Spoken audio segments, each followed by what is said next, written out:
a civil suit by Virginia against Maxwell. The first batch of documents were released to the public on August 9th, 2019, further implicating Giuffre, Maxwell, and a number of their associates. The following day, Giuffre was found dead. Virginia's representative remembered her as a deeply loving, wise and funny, one of the most extraordinary human beings I've ever had the honor to know. She said Virginia was a beacon to other survivors and victims, and that it was the privilege of a lifetime to represent her. Virginia created Victims Refuse Silence, a non-profit in the US in 2015, which was relaunched under the name Speak Out, Act, Reclaim, SOAR, in November 2021. Prince Andrew paid a large sum of money to Virginia's charity as part of the settlement arrangements towards Virginia. So that finishes all of the research that you sent us. Do you have time to answer some more viewer questions? Because there's a few more come in, Mary. Yeah, sure. Okay. If I can. If you've got any questions, viewers, put them in the chat. And if you've only just joined the live stream, we're here with Mary, who has been a victims advocate in Australia for years and also lives local to one of Virginia's properties. So she's got a unique insight from her local knowledge and what's been put out locally on the news. All right, so Christy wants to know whether the caretaker was driving Virginia to the hospital. Do we know where Virginia was going the day of the bus crash? Home. She was going when she was pulling into the driveway of the farm in Gingin. Do we know whether the bus driver ever took any photos? No, there's no photos.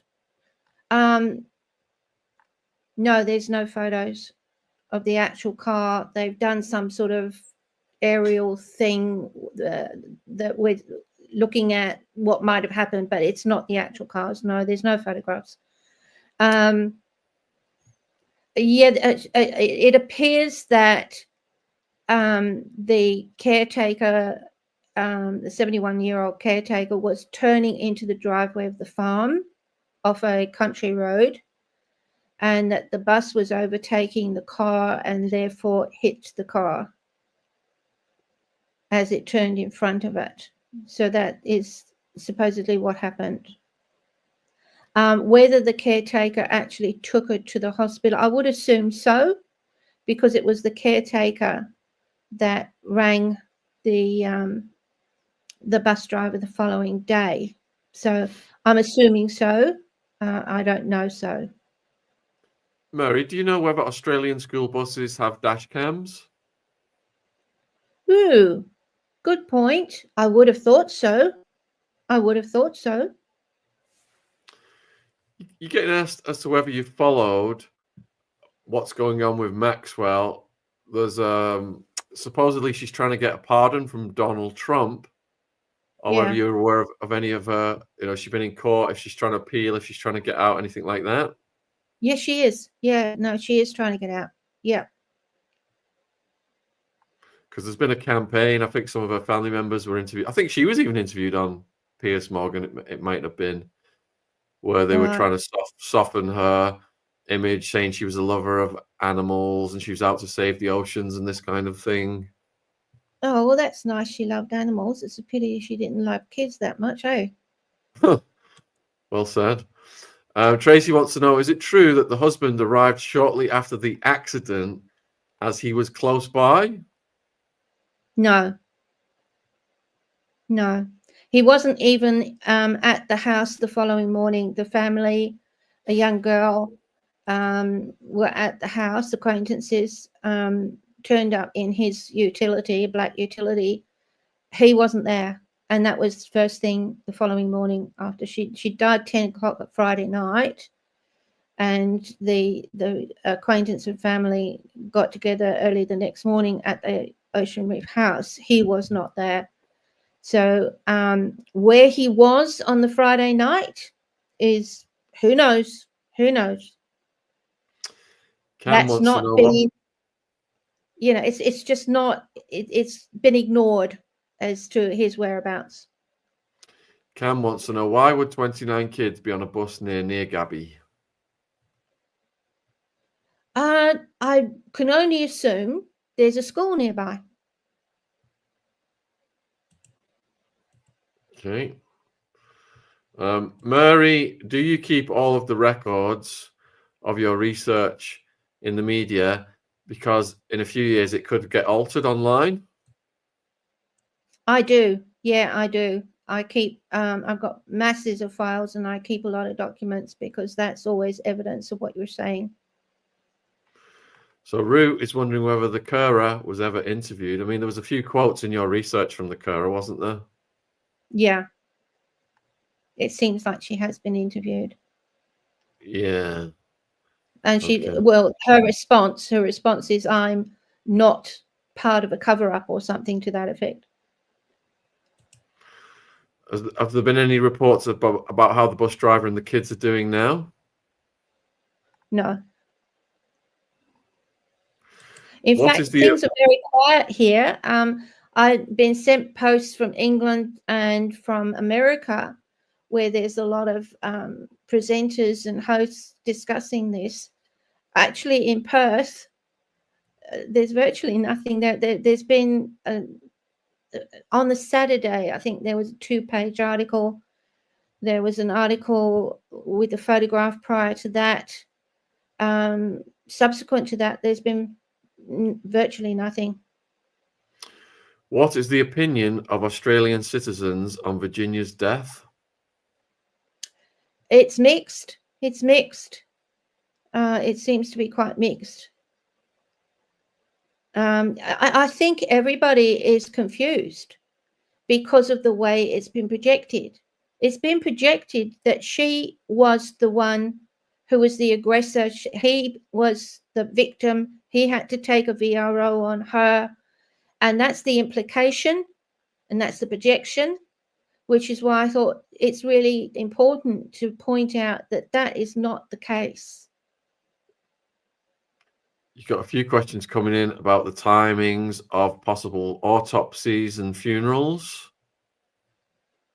Yeah, well, I've heard nothing about funerals or autopsies, but then, you know, I mean, I can only know what I see and hear. Okay. Why would she, end her own life, knowing what her husband's temperament was like, and that if she were gone, he might now target their kids? Good question. Good question. Why would she end her life while she's in a court process to get those kids back and prove that he had beaten her up? That she was the one that was going to take the VRO before he got in there to cover his butt. Has the husband ever been prosecuted for beating Virginia up? No, that's just it. The police would not charge him. She's hospitalized. She has serious injuries. She nearly died. It was reported to the police and they did not charge him. Do you have a theory why they didn't charge him?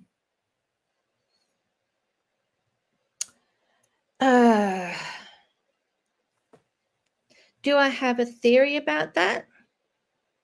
Yeah, I have a few thoughts about it. I think anybody would, because of the circumstances, because like I was saying before, it's hot news about domestic violence and the women that have been killed through domestic violence. It's been in the newspapers day after day, month after month through the last couple of years, and people pressuring the government, pouring money into domestic violence. And yet here you have a woman who has been beaten to nearly death, and the guy that beat her is not charged. He is charged with not storing firearms, but he is not charged for that beating. Which is complicity yeah, I mean, that is complete and utter negligence on the part of the police. So Michelle's pointing out that why would Virginia be injured from the bus crash and not a 71-year-old lady? Because Virginia would be more robust But if the 71-year-old lady is tending a 40-acre farm, she must be built like the Hulk. There is a photograph of her. She doesn't look like the Hulk. She looks like a little old lady. But you're right. It's a pretty accurate observation, I think. Ocean wants to know, why would the judge agree to the order in the first place? Oh, yeah, okay. Because if he went in with a story to say he's the poor victim and the children are the victims of this terrible woman who is putting him at risk, he would be given what they call an interim order, because the court don't know if that's true or false, right? So the process then goes in to establish, is this true? Is this false? So initially you can go in and you can, you can say whatever you want to say and accuse whoever you want to accuse, and you will get an interim order. So that interim order then gives you the opportunity to say for the person that's being accused to contest that accusation, right? And then that goes to a hearing where the court will try and see if it can all be settled and negotiated out of court. And if it can't, then it goes to another hearing. And that's exactly the process that went through. She was in court on the 9th. There was no plea. That's right, because nobody's agreeing to anything. And therefore, it has to go. Nobody was negotiating, it was not able to be negotiated. Therefore, another date is held up for an actual trial so that each party has now the opportunity to prove their case. And that wasn't going to happen till June. So right in the middle of doing all of that, she suicides? Really? Doesn't make any sense. No. So have any of the local media where you are at interviewed any of the hospital staff about Virginia's stay there? Only from what I know from that comment that was made that what is it? They said something about what was in the report, something about it being overrated or something. Can't remember the exact words. Oh, not the right characterization, which is kind of a strange statement in itself. But it's as strange as the kids knowing that the brake light and the Toyota. So Julie's saying one report said it could take up to 2 years before an autopsy report. Have you heard anything about that time frame? No, but it won't surprise me.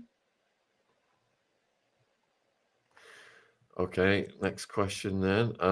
Do you think that Virginia's children are safe? I have no idea. I mean, if he's that violent, who knows? Who knows? If he's been doing that to her, could he be doing it to the children? It's possible, but not necessarily so. So Stephanie's saying the old lady is a known local farmhand who was hired by Virginia. Okay. But still a hell of a lot to manage a 40-acre. You need a team to do that, wouldn't you? Well, like I said, I think you would at least need a strong man if you're going to hire somebody to look after 40 acres. Okay, let me but here again, just I'm thinking as I'm speaking, if she hired a man, would that make things more? Would that upset the husband even more? I don't know. It's all up for speculation, isn't it? But that's true. If he's paranoid and jealous, that's true. Yeah. But I'm not saying he is, because I don't know, and that's not part and parcel of the information online. But it's a thought. Dawn is wondering whether there were any security cameras on Virginia's property. Videoing. Okay, if there were security cameras, they probably would not have caught the accident because it was on the road. And I'm assuming that there's quite a long drive. I believe there's quite a long driveway down to the premises. CH is saying that if her husband was a serial abuser, do you think the abuse against Virginia would have escalated over time? It's an opinion. It's only an opinion, and I believe it has, yes. Which is how come, how come she's in hospitalized and she's been beaten to, to where she's almost died. If that had happened too many times before, over 10 years, she would have died a lot sooner. So Michelle is saying the police are hopeless with domestic violence and restraining orders in Australia. There are too many women getting attacked by estranged men. What do you have anything to add to that? Yes, and that's how come they've had so many deaths. When these things are reported, the police had been alerted to it. The police didn't turn up. The police knew it was happening, but let him know. Yeah. I mean, it's been in a lot of these circumstances where there's been fatalities. They didn't turn up, or they came 2 hours later, or whatever. But the thing here is with the husband is that beating in January, it would appear to be the last straw. And I think at that point, it was like he knew that it was all going to come out. It was going to blow out into the public arena. It does seem that he was incensed by the fact that she was going to get it. It reads as though she was going to get a valence restraining order, and he got in first. That's how it reads. All right, next question from Tracy. Do you perhaps think that her husband was friends with a couple of the cops, and that's why he could have got away with this? Oh, look, everything's open to speculation as far as that's concerned. Do you think it just comes back to the fact that the police were negligent? Why were they negligent? I think who can answer that? That just gave me a thought, Tracy. That's a good question, because I do martial arts and I've trained at various dojos over the years, and you do get cops coming to do martial arts training at dojos. Yeah. So there's a link between the martial arts community and the law enforcement community. That's something that I've never contemplated, Tracy. That's it's interesting that you've pointed that out, because it's just made a light bulb go off over my head that perhaps if he was such an expert at doing this for many, many decades, he's definitely encountered law enforcement in Australia. As to whether, why couldn't they find a report of the accident? The bus driver says he put it in there. Why couldn't they find it until such time as it hit the newspaper? The photograph of her in the hospital hit the newspaper. Why couldn't they find the report? So Babby wants to know whether is the husband being investigated presently? I have no idea. Probably not. Because they keep saying it's suicide, it's not suspicious. So although the major crime is supposed to be investigating, but in the same breath say it's not suspicious, it's just, it's up for speculation. I would say not. Okay. Chick wants to know, will her kids be questioned? I don't know. I doubt it because they're not, involved in any way here. So if in Australia then, under Australian law, if you've committed a crime, if you've, hurt a woman physically, but if that woman then dies, does that mean there's no case?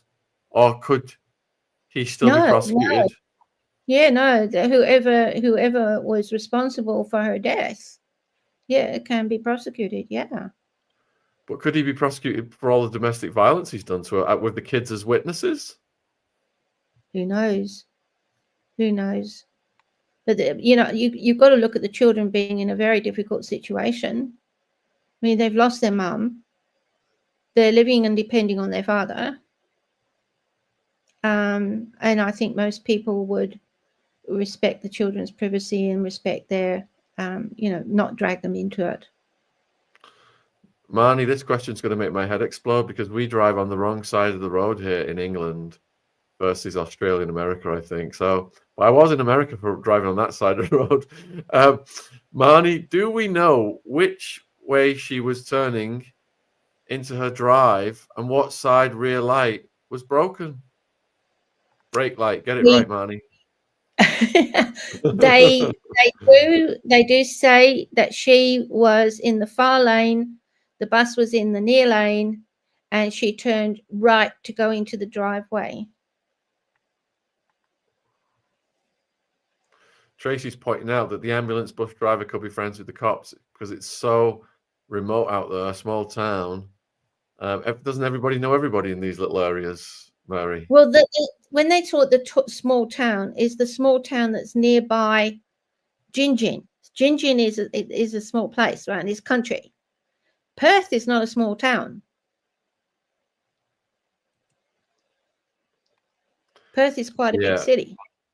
I've been watching a bit of Perth. I'm Married at First Sight Australia. Have you really? Oh, that's a good way to see the scenery, I suppose.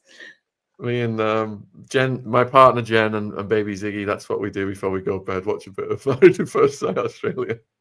Are you called baby Ziggy? Baby Ziggy, yeah. Zygmunt. Oh, right. Yeah. Yes. Folks, Mary's been very generous with your time. If you've got any final questions, get them in now. We've covered all the questions that have come in so far, and we really appreciate that, Mary. Is there any way the public can support your work or anything? Do you want to let them know about anything you do, or is that something? Well, yeah, I'm planning to do a documentary on releasing the information that's come along the way, and hopefully we can get that sorted very quickly. There's it's going to take a while because we're all doing it voluntarily. Nobody gets paid. I don't know what being paid means, actually. I've never been paid. But so everybody's devoting their time and their expertise, and we're hoping to push out a documentary. A couple of people are asking if they can contact you on social media or through any ways.